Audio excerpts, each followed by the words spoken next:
napakatalino ng bata. Ang galing mo guys, hindi ko din po talaga alam ang technique na to. O diba, pwede din itong i-share para naman din makita din ng iba. Ang galing, diba? Napaka-brilliant ng bata to.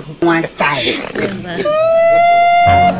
Pwede din ituro ito sa mga anak nyo ang technique na to. Napakadali lang.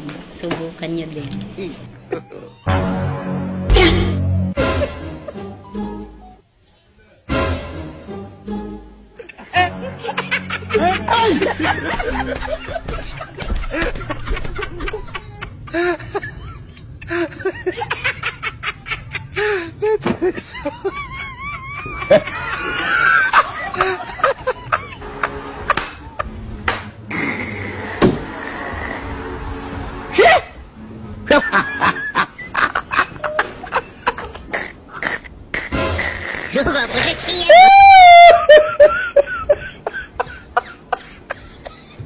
So